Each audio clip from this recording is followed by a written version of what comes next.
নদীমাতৃক এদেশে ছোট বড় অজস্র নদ নদী দ্বারা আবৃত। নদী যেন গ্রাম বাংলাগুলোকে জালের মতো করে আবৃত করে রেখেছে। বাংলাদেশের এমন কোনো গ্রাম নেই যে গ্রামে ছোট কিংবা বড় কোনো নদী নেই। এমনই একটি নদী, নাম জিঞ্জিরাম। ভারতের মেঘালয় সীমান্ত ঘেঁষা এই জিঞ্জিরাম নদীর ওপারে মাখনের চর, এপারে জামালপুর জেলার মূল ভূখণ্ড। এ অঞ্চলের মানুষের নিত্য দুর্ভোগ। যাতায়াতের কারণে প্রতিনিয়ত তারা নৌকা দিয়ে পারাপার হন। এ যেন চরম ভোগান্তি, কিন্তু তাদের এই ভোগান্তি দেখার কেউ নেই। তাই তো গ্রামবাসী, ছাত্র, কৃষক, নানা শ্রেণী পেশার মানুষ একত্রিত হয়ে নিজস্ব অর্থায়নে নির্মাণ করছে একটি বাঁশের সাঁকো। সবার মাঝে স্বতঃস্ফূর্ত এবং কাজের স্পৃহা সত্যি যেন চোখে পড়ার মতো। পারা খুব কষ্ট, এই জন্য এটা গ্রাম মিলা সবাই অনুদান করে দেওয়া হইতেছে।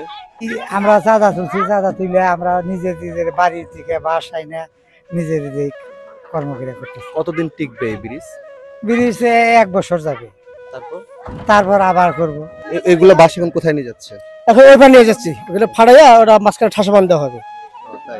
এই বাসগুলা মানে টাকা দিয়ে কিনা হয়েছে নাকি? না, আমাদের গ্রামবাসীর উদ্যোগে সবাই উদ্যোগ নিয়ে যার যার মধ্যে একটি করে বাস দিচ্ছে।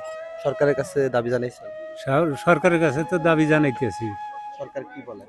সরকার তো এখনো গ্রাহ্য করতে আসে না। নিরুপায় হয়ে আমরা ব্রিজ সকলে দিতে আছি। আমি আসলেও শারীরিকভাবে অনেক অসুস্থ থাকার কারণেও আমাদের যেহেতু গ্রামের কাজ, আমাকে দেখে হয়তো আমার ছোট ভাই ব্রাদার ছাত্ররা আছে, এরা ভাববে যে না ভাই বড় ভাই অসুস্থ থাইকেও আসছে, এই কাজের একটা আগ্রহ যোগাবো। সেই কারণে আমি অসুস্থ থাকা অবস্থায়ও আসছে এই কাজে, আমাদের গ্রামের কাজে উৎসাহ দেওয়ার জন্য। বন্যা হইলে আর হয় না, বেতর দেওয়া নাগে অনেক সমস্যা আগে।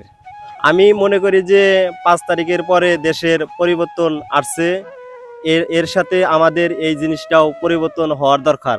ভাইরা, আপনারা জানেন যে আপনাদের জন্য একটা প্রীতি ভোজ রয়েছে। আমরা এই সাঁকুর কাজ শেষ করে মাংস দিয়ে খিচুড়ি রান্না হচ্ছে, আমরা সবাই মিলে যেন একসাথে আমরা খিচুড়িটা খেতে পারি। মাখনুজ্জের গ্রামের বাড়ি বাড়ি থেকে চাল, কালাই এবং টাকা তুলে রান্না করা হয়েছে খিচুড়ি। সারাদিন পরিশ্রম করে কাজ করে বাঁশের সাঁকো নির্মাণ করার পর এবার যারা কাজ করেছেন তারা ভালোভাবে হাত মুখ ধুয়ে নিচ্ছেন খিচুড়ি খাওয়ার জন্য বসে পড়বেন বলে।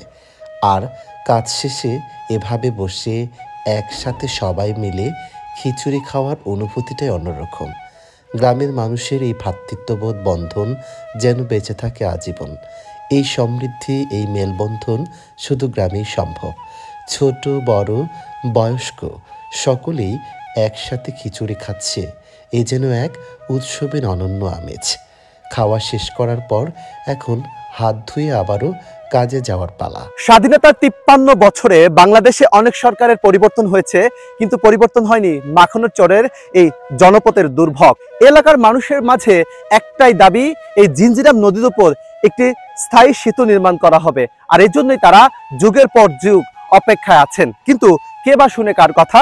তবে 5 তারিখে দেশ পরিবর্তন এবং সংস্করণের পাশাপাশি এই রাস্তাঘাটগুলো সংস্করণের করো দাবি এই অঞ্চলের মানুষের। আশরাফ হাসান, হৃদয় বাংলা 24, জামালপুর।